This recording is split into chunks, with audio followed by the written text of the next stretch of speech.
दोस्तों, आपने अपनी जिंदगी में कभी न कभी कामुक तस्वीरों को जरूर देखा होगा, लेकिन अगर यही तस्वीर मंदिरों पर बनी हो तो ये काफी हैरानी की बात है। इन हैरान करने वाले प्राचीन स्मारकों में खजुराहो के प्राचीन मंदिरों का नाम भी शामिल है, जो अपनी बेहद बारीक नक्काशियों और कामुक मूर्तियों के लिए पूरी दुनिया भर में फेमस है। इन मंदिरों की दीवारों पर बनी ये कामोत्तेजक मूर्तियां यहाँ आने वाले सभी लोगों को हैरत में डाल देती है। इन्हें देखकर लोग सोच में पड़ जाते हैं कि आखिर इन मूर्तियों को क्यों बनाया गया। और दोस्तों, आज की हमारी इस वीडियो में हम इन मूर्तियों का इतिहास व इसके पीछे छिपे रहस्यों के बारे में ही जानने वाले हैं। दोस्तों, अगर आप इस चैनल पर नए हैं तो प्लीज़ चैनल को सब्सक्राइब करके बेल आइकन दबा दें। दोस्तों, मध्य प्रदेश के छतरपुर जिले में खजुराहो नाम का एक शहर है, जिसका इतिहास बहुत ही पुराना रहा है। बताया जाता है कि इस शहर का नाम खजुराहो इसलिए पड़ा था क्योंकि एक समय यहाँ खजूर के पेड़ों का एक बहुत बड़ा बगीचा हुआ करता था। इसके अलावा कुछ लोग ये भी मानते हैं कि प्राचीन समय में इस शहर के गेट पर खजूर के दो बड़े बड़े पेड़ हुआ करते थे, जिनकी वजह से इसका खजुराहो नाम रखा गया था।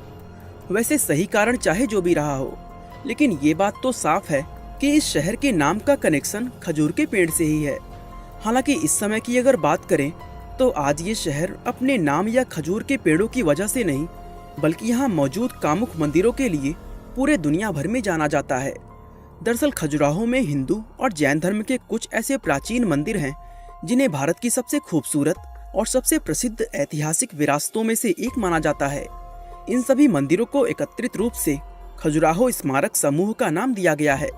इन मंदिरों की सबसे बड़ी खासियत इनकी दीवारों पर बनी हुई वो कामुक मूर्तियां हैं, जो यहाँ आने वाले लोगों का ध्यान अपनी तरफ खींचती रहती है।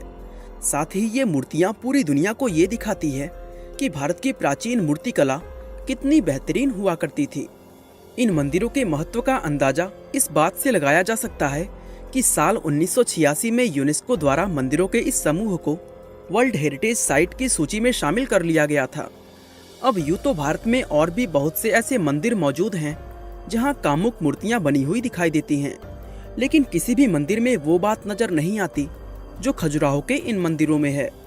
बताया जाता है कि इन मंदिरों का निर्माण सन 885 ईस्वी से 1050 ईस्वी के बीच चंदेला राजवंश के दौरान करवाया गया था। साथ ही इसको बनाने की शुरुआत चंदेला राजवंश के पहले शासक राजा चंद्रवर्मन के द्वारा की गई थी।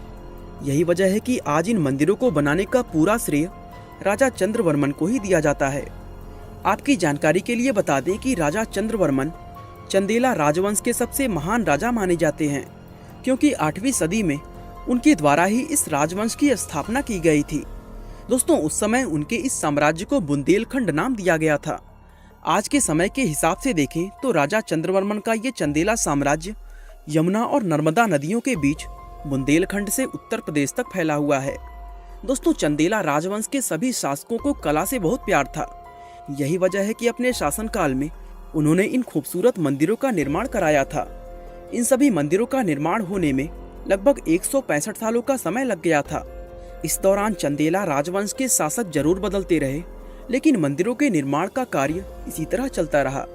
इतिहासकार बताते हैं कि शुरुआत में इन मंदिरों की संख्या 85 थी, जो कि लगभग 20 किलोमीटर के एरिया में फैले हुए थे। लेकिन अब इनमें से सिर्फ 25 मंदिर ही बच पाए हैं, जो कि 6 किलोमीटर के दायरे में फैले हुए हैं। दरअसल मंदिरों की दीवारों पर बनी उन कामुक मूर्तियों की वजह से बहुत से लोग इन्हें अश्लील और धर्म के विरुद्ध मानते थे। इसीलिए इतिहास में कई बार इन मंदिरों को नष्ट करने के प्रयास किए गए, जिसमें काफी मंदिरों को ध्वस्त भी कर दिया गया। इसके अलावा गुलाम वंश के कुतुबुद्दीन ऐबक और लोदी वंश के सिकंदर लोदी जैसे और भी कई शासकों ने कई बार इन मंदिरों को नष्ट करने के प्रयास किए, और इस तरह नष्ट होते होते आज खजुराहो में सिर्फ 20 से 25 मंदिर ही बाकी रह गए हैं। दरअसल खजुराहो के मंदिरों पर बनी इन कामुक मूर्तियों में स्त्रियों और पुरुषों के बीच होने वाली काम क्रिया के अलग अलग आसनों को दिखाया गया है।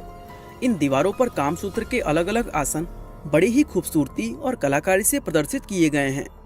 वैसे अगर आप सोचते हैं कि इन दीवारों पर सिर्फ ये कामुक मूर्तियां ही बनाई गई हैं, तो आप पूरी तरह गलत हैं, क्योंकि इन मंदिरों में कामुक मूर्तियों के अलावा बहुत सी ऐसी मूर्तियां भी हैं जो इंसानों की रोजमर्रा की जिंदगी को बड़ी ही सुंदरता से दर्शाती हैं।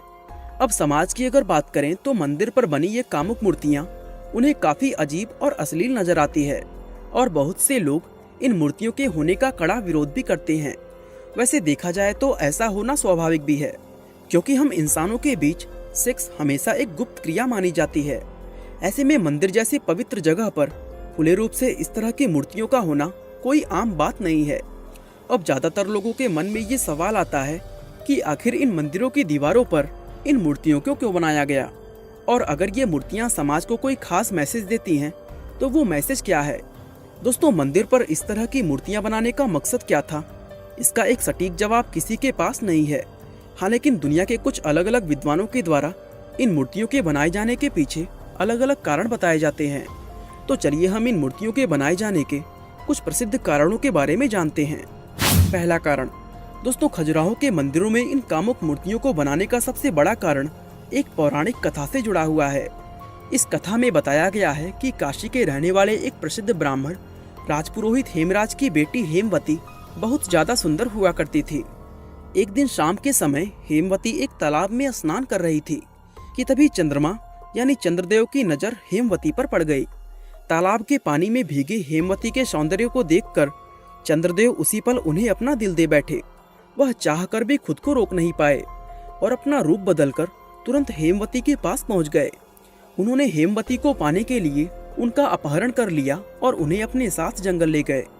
जंगल में जाने के बाद हेमवती को भी उनसे प्यार हो गया और इस मिलन से हेमवती ने एक बेटे को जन्म दिया, जिसका नाम उन्होंने चंद्रवर्मन रखा। समाज के डर से हेमवती ने अपने बेटे का पालन पोषण जंगल में ही किया था। वह शुरुआत से ही अपने बेटे को एक महान शासक बनाना चाहती थी। चंद्रवर्मन ने बड़े होकर चंदेल वंश की नींव रखी और अपनी मां का सपना पूरा करते हुए वह एक महान राजा और वीर शासक बन गए। एक रात चंद्रवर्मन की मां हेमवती उनके सपने में आई और उन्होंने चंद्रवर्मन को ऐसे मंदिर बनाने को कहा जो समाज में ये संदेश पहुंचाए कि इंसान की जिंदगी में दूसरी अहम चीजों की तरह ही उसकी सेक्सुअल डिजायर भी जिंदगी का अहम हिस्सा होती है और अपनी यौन इच्छाओं को पूरा करना किसी भी तरह का कोई पाप नहीं होता। ये सपना देखने के बाद चंद्रवर्मन ने ये ठान लिया कि वे अपनी मां की इस इच्छा को हर हाल में पूरा करेंगे और काफी सोच विचार के बाद उन्होंने इन मंदिरों के निर्माण के लिए खजुराहो नगर को चुना था। इसके लिए सबसे पहले उन्होंने खजुराहो को अपने साम्राज्य की राजधानी बनाया और फिर अपनी इस राजधानी में उन्होंने 85 वेदियों का एक विशाल यज्ञ करवाया। बाद में इन्हीं वेदियों की जगह पर ये 85 भव्य मंदिर बनवाए गए जो अपनी खूबसूरती और कलाकृतियों के लिए आज भी दुनिया भर में फेमस है। और दोस्तों, इस पौराणिक कथा के अनुसार इस तरह ये मंदिर दुनिया के अंदर अस्तित्व में आए और इसलिए इन पर इस तरह की मूर्तियां बनाई गई हैं। दूसरा कारण, दोस्तों, बहुत से खोजकर्ता का कहना है कि ये मूर्तियां इसलिए बनाई गई थी ताकि यहाँ आने वाले लोग अपने मन से सभी तरह के भोग विलास को खत्म करके साफ मन से मंदिर के अंदर जाएं। दरअसल इन विद्वानों का ये कहना था कि इंसान अपनी विलासिताओं से तब तक छुटकारा नहीं पा सकता जब तक कि वह खुद उसका एक्सपीरियंस ना कर ले, और लोगों को उनकी विलासिताओं का अनुभव कराने के लिए ही मंदिर की बाहरी दीवारों पर ये मूर्तियां बनाई गई थीं। दोस्तों, इन मूर्तियों को इस तरह से बनाया गया है कि मंदिर में जाने वाले हर एक व्यक्ति की नज़र इनके ऊपर जरूर पड़ती है और इस तरह इन मूर्तियों की वजह से लोग एक साफ मन को लेकर इन मंदिरों में प्रवेश करते हैं। तीसरा कारण, दोस्तों, इस तरह की मूर्तियां बनाने के पीछे एक तर्क ये भी दिया जाता है कि जिस जमाने में ये मंदिर बनाए गए थे उस समय बौद्ध धर्म बहुत तेजी से फैल रहा था और बौद्ध धर्म के प्रभाव में आकर उस समय के ज्यादातर युवा अपना घर बार और कामकाज को छोड़कर ब्रह्मचर्य और सन्यासी जीवन को अपनाने लगे थे। बताया जाता है कि उन युवाओं को फिर से गृहस्थ जीवन की तरफ लुभाने के लिए ही खजुराहो सहित देश भर में इस तरह के मूर्तियां बनाए गए थे। दरअसल हिंदू और जैन धर्म के लोग युवाओं को ये समझाना चाहते थे कि गृहस्थ जीवन अपनाकर भी मोक्ष की प्राप्ति की जा सकती है, इसीलिए इस तरह के मंदिरों को अलग अलग जगहों पर बनाया गया था। चौथा कारण, इन मंदिरों पर ये मूर्तियां बनाने का एक कारण ये भी बताया जाता है कि चंदेल राजवंश के दौरान इस साम्राज्य में तांत्रिकों का एक समुदाय रहा करता था और इस समुदाय के लोग उस समय योग व भोग दोनों को ही मोक्ष प्राप्त करने का साधन मानते थे। वे लोग इस बात को समाज में पहुंचाना चाहते थे और इसीलिए उन्होंने इन मंदिरों पर इस तरह की मूर्तियों का निर्माण कराया था। दोस्तों, आपको ये जानकर काफी हैरानी होगी कि भारत के मशहूर आध्यात्मिक गुरु रजनीश ओशो ने इन मूर्तियों को स्पिरिचुअल वर्ल्ड की सबसे अच्छी धरोहर बताया है। दरअसल ओशो ने अपने प्रवचन संभोग से समाधि की ओर में खजुराहो के इन मंदिरों पर खुलकर अपने विचार रखे थे। उन्होंने कहा है कि खजुराहो में नग्न मैथुन की प्रतिमाओं को देखकर भी आपको ऐसा नहीं लगेगा कि उनमें कुछ गंदा है। आप ऐसा नहीं सोचेंगे कि बनाने वाले की सोच गंदी थी। यहाँ तो इन मैथुन प्रतिमाओं को देखकर शांति और पवित्रता का अनुभव होता है, जो बड़ी ही हैरानी की बात है।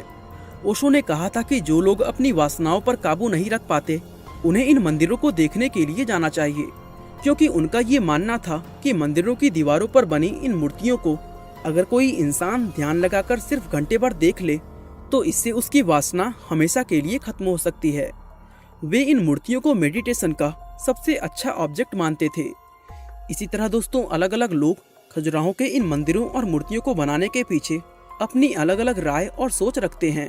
वैसे इनको बनाने की सही वजह चाहे जो भी रही हो, लेकिन इन्हें देखकर एक बात तो कही जा सकती है कि इनको बनाने वाले कारीगर वाकई कमाल की प्रतिभा वाले रहे होंगे। तभी तो उन्होंने उस जमाने में भी बिना किसी आधुनिक टेक्नोलॉजी की मदद से इतने जबरदस्त स्ट्रक्चर्स बनाकर खड़े कर दिए। बाकी दोस्तों, आप क्या सोचते हैं? ये कामुक मूर्तियां बनाने के पीछे क्या वजह रही होंगी? हमें कमेंट करके जरूर बताएं।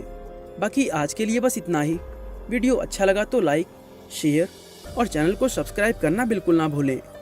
आपका बहुमूल्य समय देने के लिए बहुत बहुत धन्यवाद।